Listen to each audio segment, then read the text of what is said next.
before I get started, of course, you should be able to see that our ASL interpreter is pinned, Wes Porter. And then also just to, if you're interested in using a transcript, you can either use the Zoom live transcript, which you should be able to see at the bottom of your Zoom screen, or Otter.ai, which is a slightly better transcript service, which you should be able to see at the top of your screen. We'll also be posting Access documents in the chat, so if you'd rather follow along that way. So I'll just really quickly say, my name is Molly Best Rector. I am a white woman with long, medium brown hair. I have on overly large black rimmed glasses and a red beaded necklace and some yellow stained glass earrings, and my favorite tank top with oranges on it, as well as a green cardigan. Just a quick image description. And then I'll tell you a little bit about Open Mouth. So we're Open Mouth Literary Center. We are a nonprofit literary organization based in Fayetteville, Arkansas. We host a monthly poetry reading and workshop with our visiting writers, as well as an annual retreat and festival, a residency for local writers, and extended classes. Our goal is to bring local poets and poetry lovers in contact with nationally touring poets to create greater community through writing. So at each of our readings, we have an opening round of 10 or so community readers who read one poem each in rapid succession, either their own or one by someone else that they love. I'm really excited. We have two people reading someone else's poem tonight, which is just a community thing I love. So yeah, slots for this evening are full, but if you'd like to be an opening reader in the future, Shalini will put a link in the chat to a form you can fill out, and we will reach out to you. You can also get information about our future events on our website, where you can also sign up for our newsletter. We also post about our events on Facebook, Twitter, and Instagram. We also pay all of our featured poets, and we've taken steps to increase accessibility at our events by reading our access statement, which I will do momentarily, providing documents in ASL interpretation, captioning recordings, and using image descriptions on social media. We also actively solicit feedback from our community. We'll be asking that from you later. And we try to keep improving our programs using your feedback.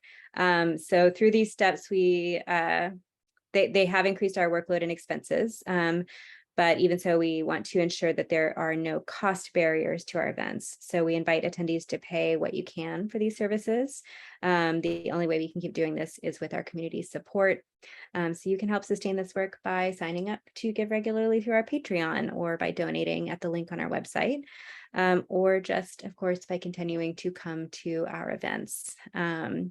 We'll also tell you all the other ways that you're welcome to give us money, but I don't want to go on about money forever because I want to read you our access statement.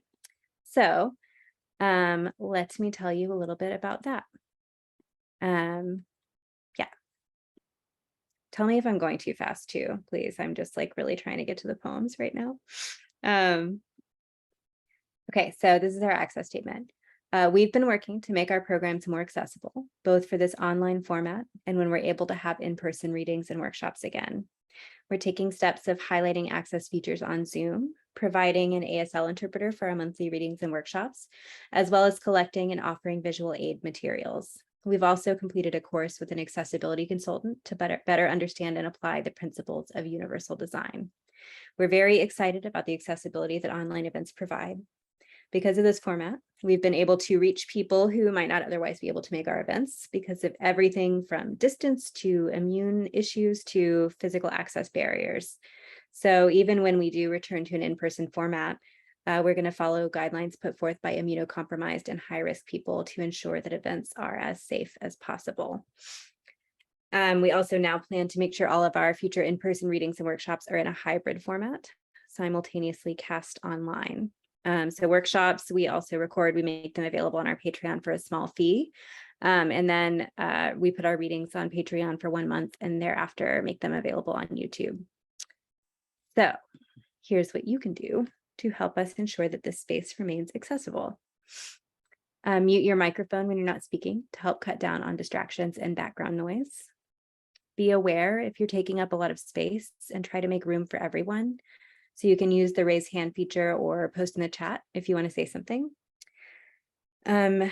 unlike me, try to speak slowly and clearly for others to hear you and for the ASL interpreter to follow. You could use, there's a slow down button in the Zoom reactions. So if things are moving too fast, you can use that. Be aware that people may have different levels of comfort speaking and interacting in the space, and allow for everyone to participate on their own terms.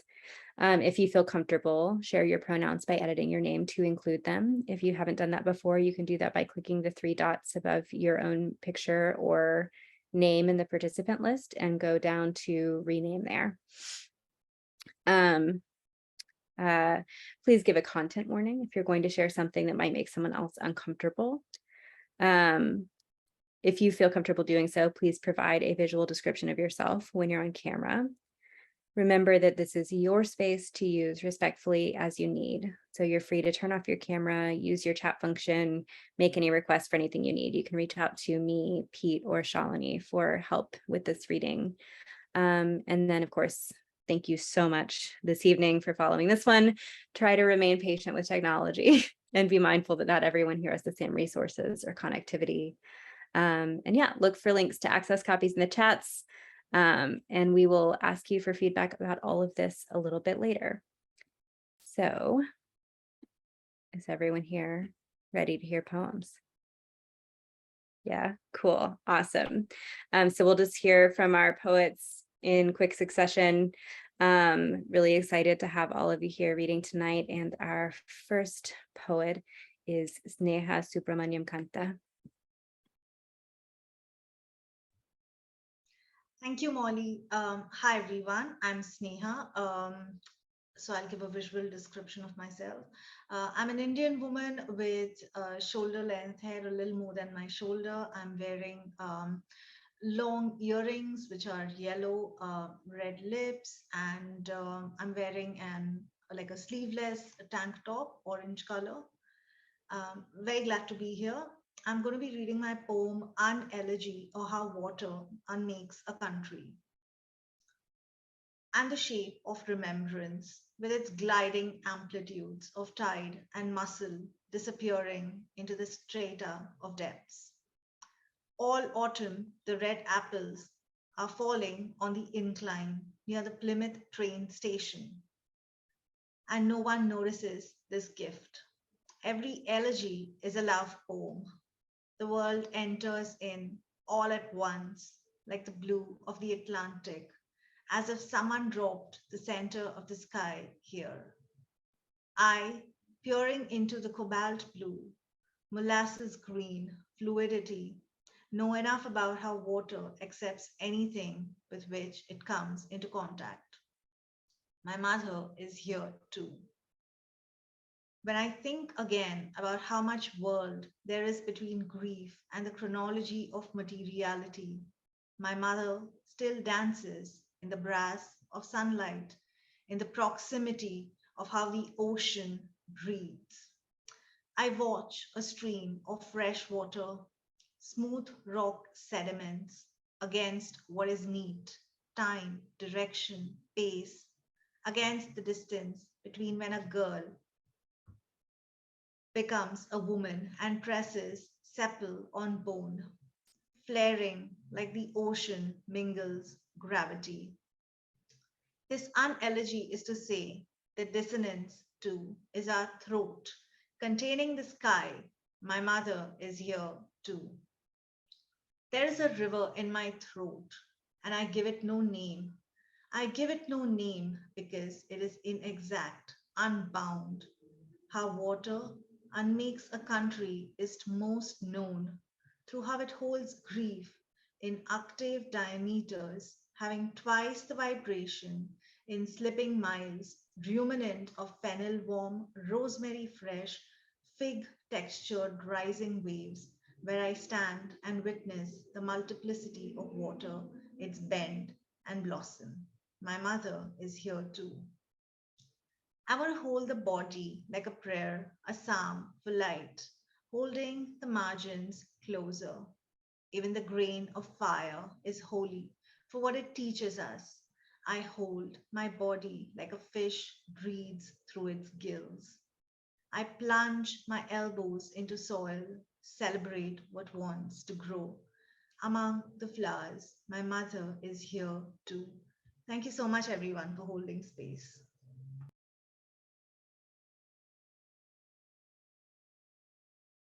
Thank you so much for that beautiful poem. I love the repetition in that, and I love the like how negation is like building something in that. It's so beautiful. Our next poet is Sylvia Foster. I'm Sylvia Foster, and this is a poem that I wrote about 2 years ago, I think. It is called This Poem Would Be Called November If That Weren't Cliche. My mom is burning leaves, and there is ink drying. The smoke is white this morning and doesn't stray from its column. Its smell is slightly out of reach. Instead, I smell dead leaves, thousands of them, all a uniform rust. They smell like preschool, by which I probably just mean dirt and the very beginning of decay. The neighbor is behind the evergreen trees we planted decades ago. Their radio is smothered by the small dog's growls. I remember their dog, and I remember mine, dozing by this chair's legs. I remember him falling the other day, dancing a clumsy waltz until he met the ground. I remember the rustle as his body rolled. I remember the neighbor's laugh. I remember remembering my sister's shrunken voice, weak yet all crescendo, as I watched him struggle to stand. Mom, something's wrong with Dad. I remember the feeling of preemptive loss as my dog stumbled once more. I remember gliding to meet him, coaxing him inside. The smoke has fully met me now. It is more acrid than I expected.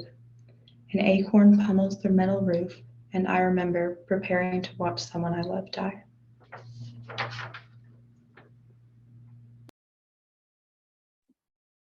Thank you so much for reading that.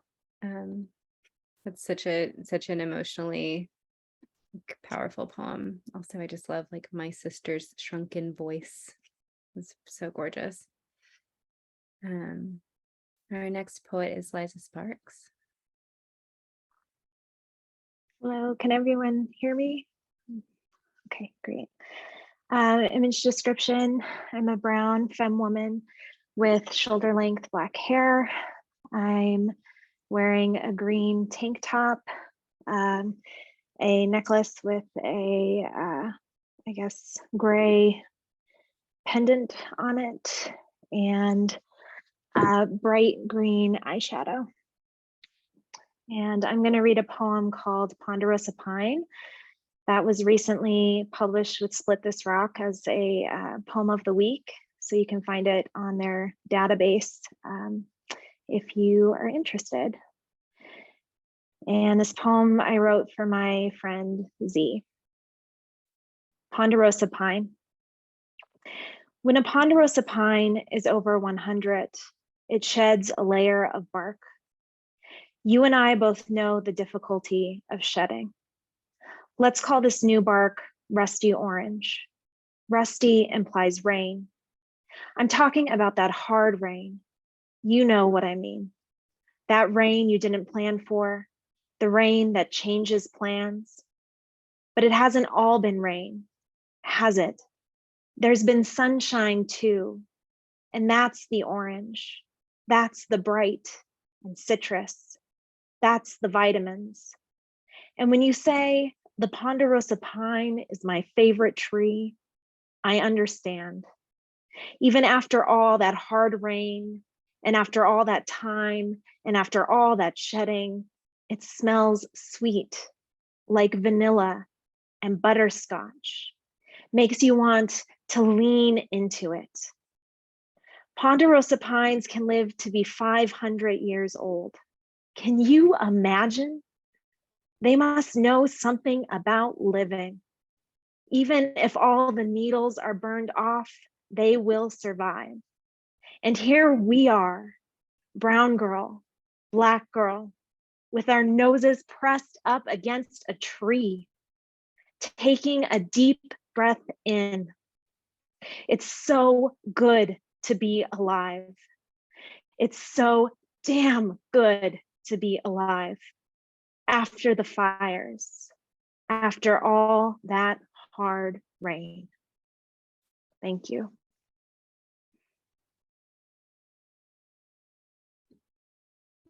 Thank you, Liza. Also, I mean, I love that poem.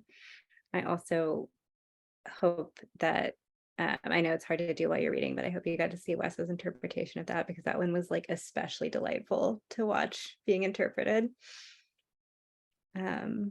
Just like so many good like images of like that involve emotion there. So thank you.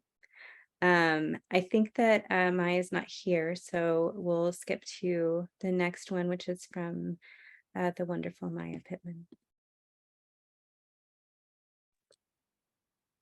Hello, I'm Maya. A quick image description of me is I'm a dark-skinned Black woman with red eyeliner and assorted dots.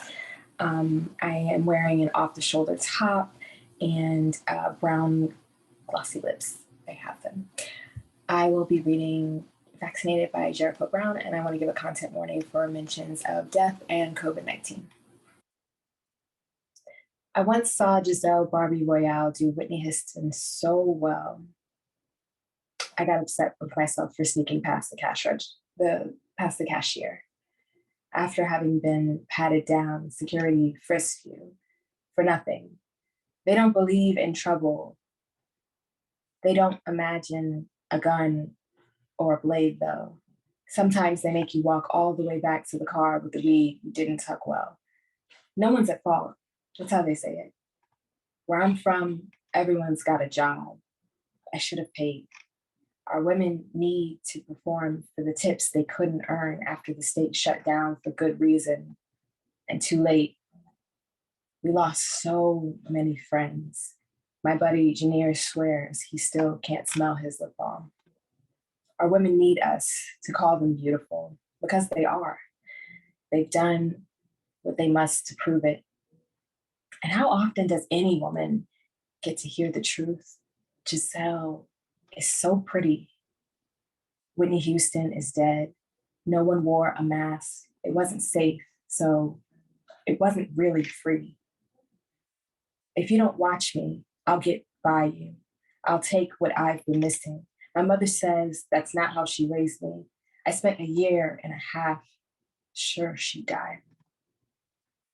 The women who lip sync for us could die. People like to murder them, and almost everyone else wonders if they should be dead. Who got dressed looking for safety today? Who got patted down? My mother says what we do is sin, but all we do is party. Even when I'm broke, I can entertain. You're going to miss me someday. You're going to forget the words to your favorite song. You're going to miss me when I'm gone.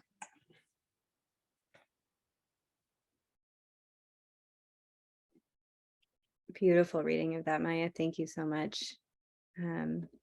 Really love that selection and appreciate that, like honoring. Our next reading is from Elena. Thank you so much. Hi, I'm Elena. Image description. I'm a light-skinned Afro-Latina woman. I have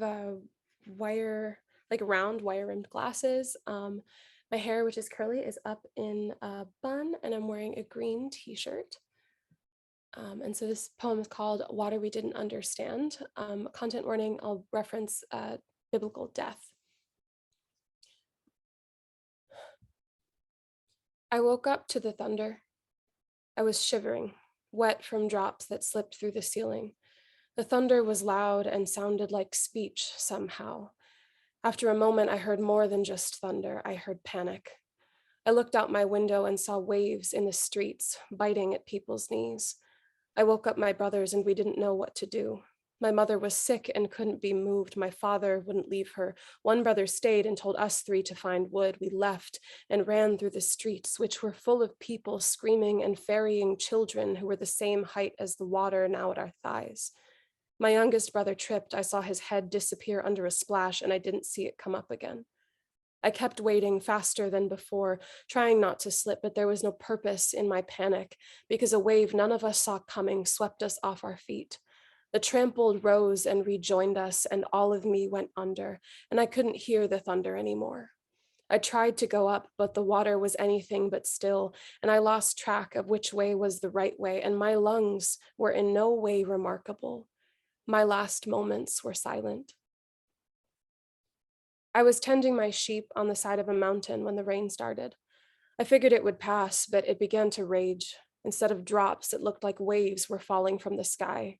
There was a town in the valley below, and I watched as mothers carried children tied to their backs and fathers searched for not enough trees that wouldn't float well enough. I watched the water rise as they ran ankle, hip, heart, until not even the tallest man's feet could reach the ground without going under. I watched my sheep slide down the mountain and sink, weighed down by their wool. I didn't run after them, and I didn't climb the mountain. I just stood there, watching, wondering what I had done. The end of my life was scored by a language spoken in thunderclaps, in the slaps of waves against rocks, in the bleats of panicked sheep. I was on the water and had just pulled in my net when the rain began. The winds pulled me away further from the shore than I could manage to return. There were others around me, and I could see they were yelling and waving, but we could not hear each other. I watched one boat capsize and another sink and collapsed under the weight of a waterfall that came down from the sky on its own. It needed no mountain. This rain was not rain. It was something else that I couldn't understand. I felt as if I was being spoken to, but the words and the water didn't translate. Suddenly, my boat lost its balance, and over and under we went. And once underneath, I watched as all the fish went free. I did not struggle or flail or even try to swim. I simply wrapped the net around myself and looked around me, then up toward the surface. The last things I saw in my life were the glimmer of fish scales and a blurred flash of lightning. Thanks. Wow. I love that so much. What an ending. The like ending image is so like we've had all this like mud and wool, and then we have this like glimmer. It's gorgeous. I also am just noticing, Shalini, I know that you're the one who like arranged these in order, but like what a beautiful like stacking of things. We have this water, and then we have this like vaccine, this lung thing, and then Elena's coming in with like water and lungs, and beautiful. I love when things line up like that. Our next reader is Andrea.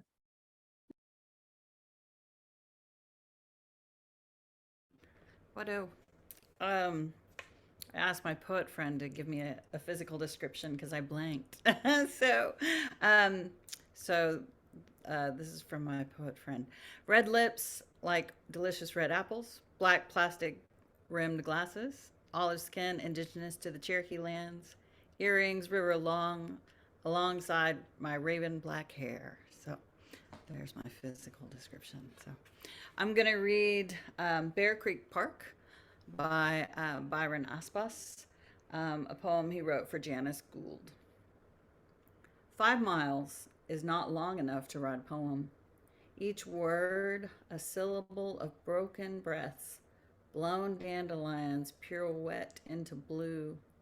Each step pressed a misstep of language, a mistake foreign to the ear. Each pain a memory made into metaphors. There are no hills in poetry, no climax to rise against, but the heart races anyway. Pips of breath shorten, padded feet pulsate inside worn souls. Sweat drips unto dried arroyo. Lyricism rounds a chamisa-filled hill. The song lives inside the dreamscape, the adobe home built for two, where cicadas sing to an empty Colorado sky. Chinese elms snapped broken at the knee, heads hang in shame. Pebbled streams uncover a history rooted. Does La Llorona visit the forgotten story? Does lavanda grow wild in open fields? Who will plant the land's seed when Tava speaks? Without wind, stories cannot blow into existence. Without wind, night wind becomes legend, becomes fairy tale. Nightway then becomes a rhyme. Nilth, chint, I, ah, deen. Byron Aspis is a Dene poet and writer. He works remotely from Colorado as adjunct faculty at San Juan College while teaching continuing education courses with the Institute of American Indian Arts and the Identity Project. His work has been published in journals and anthologies all throughout internet land. Wado. Thank you so much for that. Again, like really appreciate. I love how the poems that we love, when we bring them forward, we like get introduced to more than one person. So I'm really grateful to have that present in our space tonight. Yeah, our second to last opening reader tonight is Robin Bruce. Hello, I'm Robin. I'm wearing a blue shirt and a necklace with a carnelian and orange stone. I'm a lighter skinned Black woman with curly brown hair, and I'm not really wearing much makeup tonight. So I'm going to read a really fresh poem called Survival Bouquets. Sit with me. Be with me here. Come close. I am here. We are here. We are gathered here for the purpose of collecting love and unburdening our hearts. Come close, friend. I made a safe space for you and for us. I can be with you in your pain. I am here in your joy. We can be together in both. Tomorrow I'll wake up and make survival bouquets. Clip thyme from my garden, weave a bramble into a bundle of purple flowers, smelling of fresh, smelling of sunlight, smelling of green. Tomorrow I'll shape my bouquet with music playlists, cucumber water, paint, paper, and ink. Our survival is my joy, a delight to choose to breathe. I use what materials come my way to fashion a bouquet. I sit in a crystal vase on my kitchen table. Thank you, Robin. I am obsessed with a bramble into a bundle. I mean, those are some good sounds. Yeah, and gentle invitations. Beautiful. Okay, our last opening reader this evening is our dearly beloved friend, John Lapine. Hi, everyone. My name is John. Quick image description of me. I'm a light-skinned, mixed-race Black person with shoulder-length curly black hair, a mustache, and about a foot-long beard. And I'm wearing a black T-shirt with an image of the drag queen Trixie Mattel on it, sitting in my apartment. And this is a poem. It's about my mother. It's an older poem. And it's kind of about it's about death, so for maybe a content warning for death, but she's a very kind of morbid person who she and her siblings read the obituary every single day of their hometown, and she thinks about like what's going to happen to her after she dies, after she passes. So this is a poem about that, and it's called My Mother Does Not Want to Be Buried. My mother does not want to be buried. Mom wants to become a diamond. She tells me over meatloaf and mushroom ragu. She does not want to fill a wooden box. She wants her carbon burnt and pressed to luster. I'll take her to the factory that turns mothers into diamonds. Picture chisel that carves slices from her rock. Scratch her on glass. She makes it chalky dust. I'll turn her around in my hand, hide her when I walk downtown, and hope I don't get mugged, and hope the mugger doesn't pawn her, and hope the money isn't spent on cigarettes. My prayer, spoken over the gem of her, rests on my left hand next to the shimmering band placed there by the future husband I keep imagining. She tells me she wants to be a tree, to shade milkweed, thistle, and bone, become green and bear fruit. She builds a future out of someone else's branches. I will bury her belongings until I am diamond too. She is rosary bead. She is quartz rock, keeping death's time. She fills her chest with these stones. She will not fill a grave. Anubis weighs her heart. Today, she is not buried. Instead, she slices cucumbers over the sink, 6 to 8 servings. She rinses gravy from my porcelain plate, brushes her teeth with obituary daily. Words like dearly and survived cling to her teeth like taffy. She does not know how not to be haunted. A ghost escapes her mouth. She stands atop a Ferris wheel and lets it take her down. In lieu of flowers, she makes sure I'm ready for her death. Leaves enough for us to pay at River Styx for passage to her next life. Gleaming facets carved and set in silver and white gold. Thank you. Thank you, John. I'm like loving, I feel like all of these poems like speak to each other in such a beautiful way. There's like something intuitively connecting in like the way those images are coming together. Like the white gold is like a glimmer at the end, a fish glimmer, a scale glimmer. Yeah, so I will, thanks, John. I'm going to turn it on over to Shalini to introduce our featured poets for this evening. But first, let me also just say thank you to all of our opening readers. It's like really gorgeous for me. I really appreciate you. So Shalini, are you ready? Yes. Are our featured readers ready? Okay, awesome. All right, I'm going to stop talking. All right, I'm going to start with Molly. So Molly McCulley Brown is the author of the essay collection Places I've Taken My Body, which is named a Kirkus Top Book of 2020, and the poetry collection The Virginia State Colony for Epileptics and Feeble-Minded, winner of the 2016 Lexi Rudnitsky First Book Prize. And with Susanna Nevison, she is also the co-author of the poetry collection In the Field Between Us. Her poems and essays have appeared in the Paris Review, Tin House, the Yale Review, Virginia Quarterly Review, Crazy Horse, the New York Times, and elsewhere. And she is an assistant professor of English and creative nonfiction at Old Dominion University.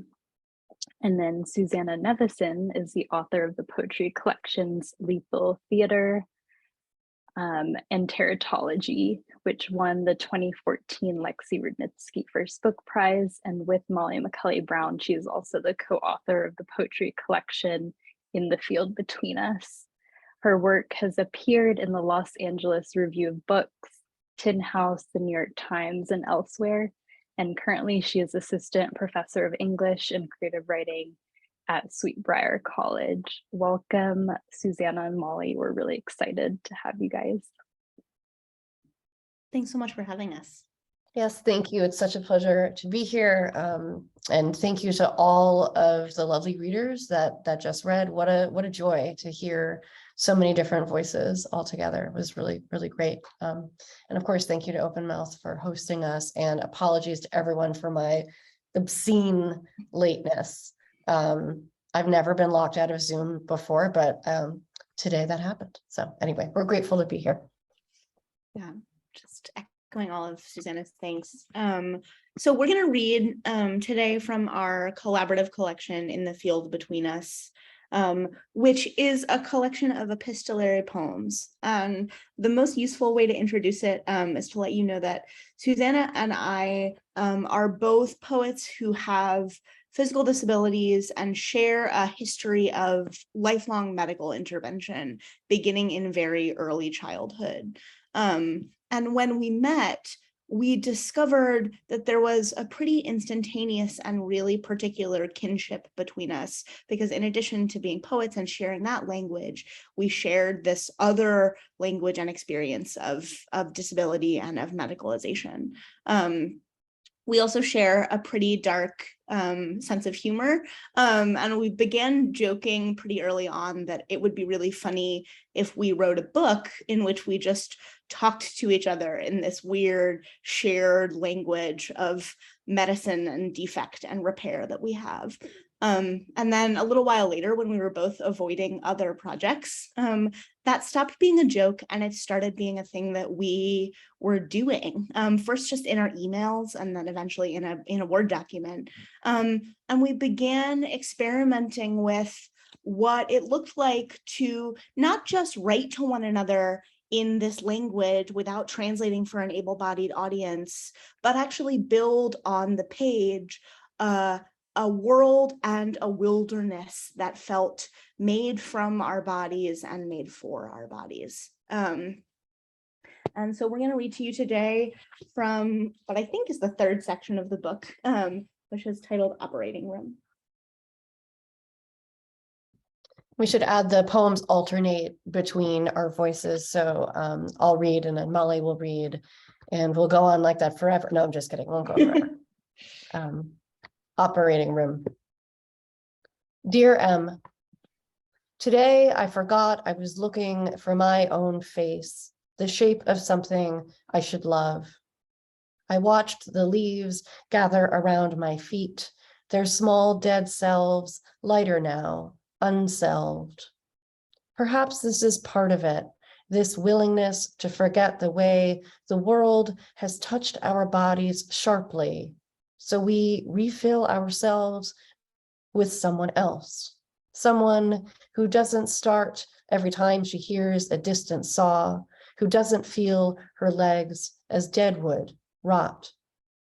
I want to be the kind of woman who has one story, and it's a good one, and it starts like this. Once I was in the dark woods. Here's the version I know instead. Nothing ever happens once. The woods are everywhere. The woods are rife with men and saws and knives. The trees once were alive. Dear S, today I started walking where the trees were alive, still stitched to their leaves, still humming, still houses for musky, warm, and wild things who outbreathed all the men and all their knives. And yes, the woods were dark, but nothing ever happens once, and so they didn't stay that way. The sun came up on the survivors, and there I was somehow among their number, still dragging the same legs, still finding buckshot caught behind my tendons, braced for new machines I might hear readying to work on all my flesh. It turns out we can last a long time with our legs bent, make it for miles crawling on our hands. A callus forms, we grow a shell. In curling downward, it is easier to press our ears right to the ground. Hear that beneath us both, where leaves and marrow wear down and wear out, there's water running. The woods once were something else.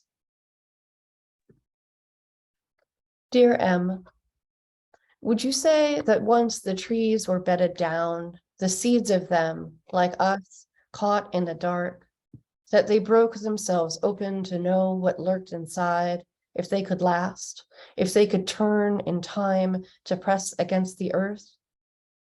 Would you say that birth is the first hard frost we somehow just survive, and that, like us, the trees learn spring isn't fast or kind, but another way the world takes stock of what's allowed to stay?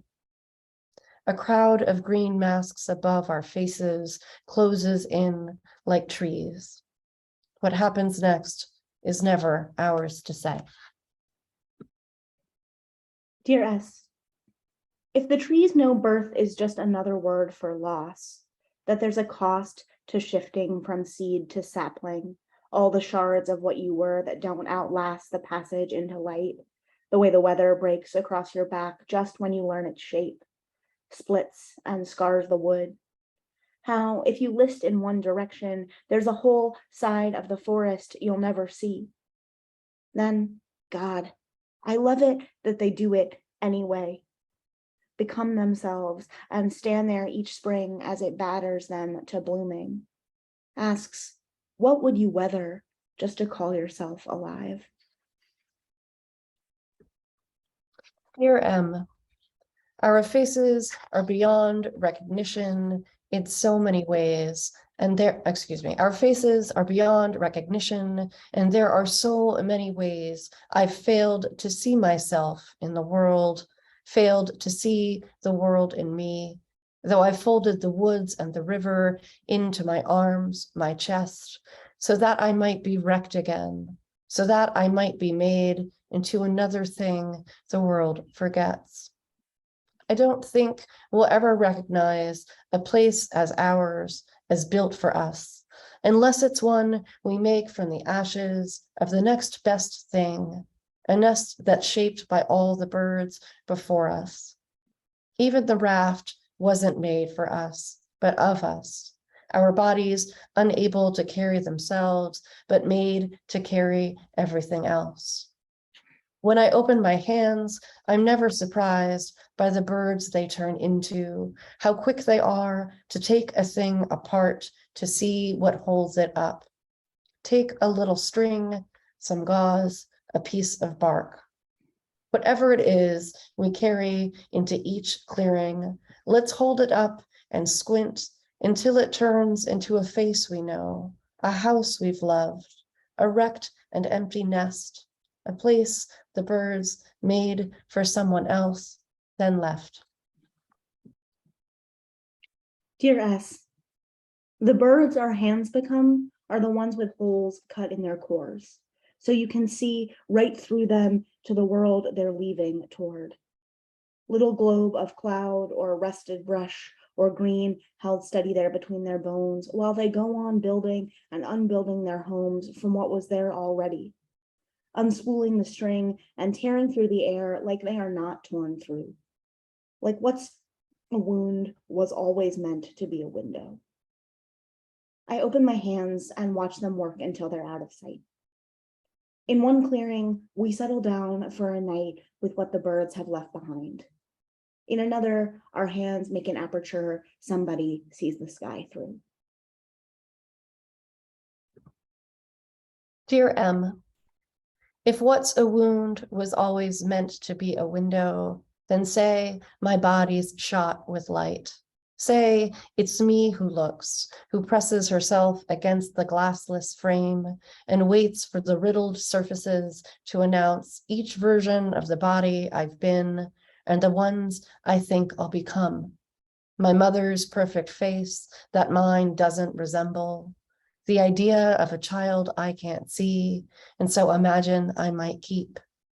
Say it's me who does the mapping.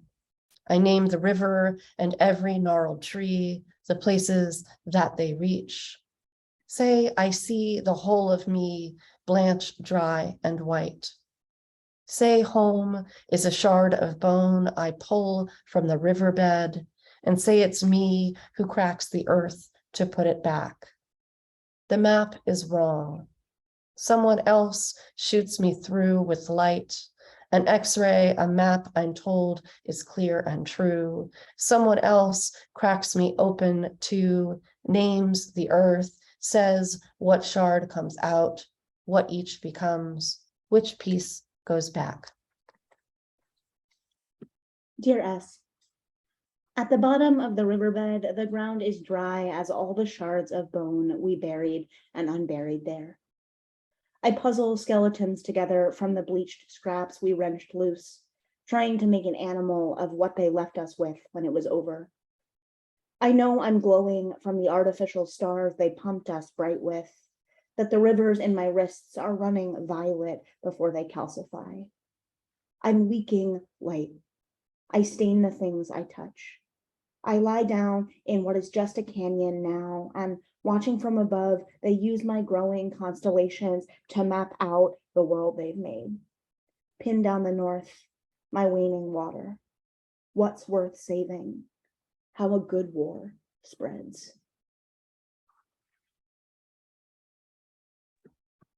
Dear M, what we leave down in the canyon, the stain of us, red on red, hemoglobin on hematite, the trace of us, the one true map we'll ever leave. Hidden out of sight, a place only forgotten animals tread. We're pinned to slabs in outline and sketch. The idea of us, a puzzle no one's yet seen or read. Loosed by bodies and their weight, we start again. We take another shape. We learn our worth by learning what we're not. Like new animals or children who, finding themselves wingless, still test the air and fall. Dear S, look, there our dead and heavy elements are piled high beside the silhouette of what we were before. Look, there our prior selves hush out like matches once they've lit the pyre. The light climbs high, too far away from anybody's home to be a flare. Look, let's watch until the whole of it cools first to smoke, then goes. I think we will be suited for it, being legless, weightless, wingless, leaping off. So the other part of this project, in addition to these letter poems back and forth, are a sequence of poems that Molly and I call the maker poems, and they're loosely inspired by Emily Dickinson, right? Her maker letters. But we thought of these poems as ways of addressing both a godlike figure, a maker, a spirit, a surgeon, and of course other poets, right? The writer, the maker. And also a way for us to be in conversations with perhaps versions of ourselves that we didn't know. It's interesting to me because Molly is Catholic and Molly has a profound faith that I don't necessarily have. I'm pretty agnostic. But I think of myself as a person who still feels a need to really ask these questions about where we come from and why we are the way we are, and what to do with ourselves once we find ourselves embodied. And I think for me, the value is in simply the asking, not in the answer. So we're going to read a couple of these Dear Maker poems, and in the actual book, they're authorless. We don't attribute either one to me or to Molly. And the point in that is that there's this sort of collective voice that we want to have arise out of the Maker poems.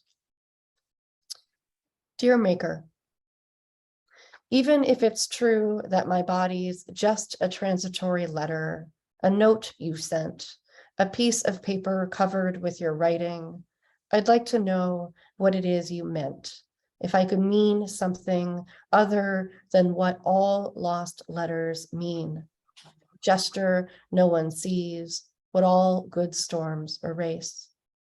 I'd like to be read out loud in a voice that's all my own. I'd like to be read with gusto. Where your writing trails off, I'd like to see my failed hand start. Dear Maker, dear other, dear lost one, dear me, do you see them coming? Can you make them out, those clouds shaped like envelopes, the way they fold themselves to keep their contents close? This will be our last poem, and then we're happy to take some questions or just chat with all of you. Dear Maker, look at the marble table, the cleaver and the stars they built to watch the butchering. The human constellations cut into the ceiling there. Hosts of older gods and men of science lined shoulder to shoulder, sharp as buzzards on the walls. I'm half a world away from the country I was born in, and this is not a church. But Maker, look, here is what I believe in. All those years ago, they butterflied a body just to put their hands inside. Learn ligament, lymph node, liver, and lung, how one piece dictates another, how a creature runs. One man bent over another and forgot himself. Thought, look, what's done can be undone and redone better.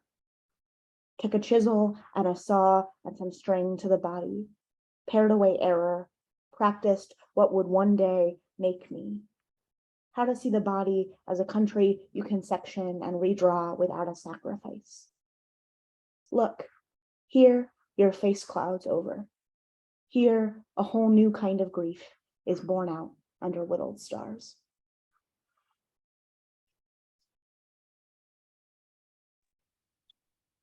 Wow. I always feel like at the end of the poems, it's hard to then just start speaking, to just want to like bask in it for a second. Thank you for reading these poems. I feel like there's so much in those poems woven together that feels like credo, like statement of faith and belief. Like how to move, like as an action, like how to be moving, how to keep moving. So yeah, thank you so much for that like profound reflection. Yeah, that's the end of our reading for the evening. We're happy to, if anyone wants to chat or ask questions, to listen. Before we move on to that, just before everyone else leaves, I want to, of course, encourage you to purchase this book, which Shalini's just put a link to in the chat. Poets for career purposes and for the sake of getting these beautiful reflections out there into the world, rely on having people get their books. If you don't have the funds to purchase it, ask your library to order it. And then of course, before you all go, there's the link to that feedback form in the chat. We would love to have your feedback for this evening. Yeah, and of course, then once again, I just want to say thank you to Molly and to Susanna and to our opening readers, as well as to Wes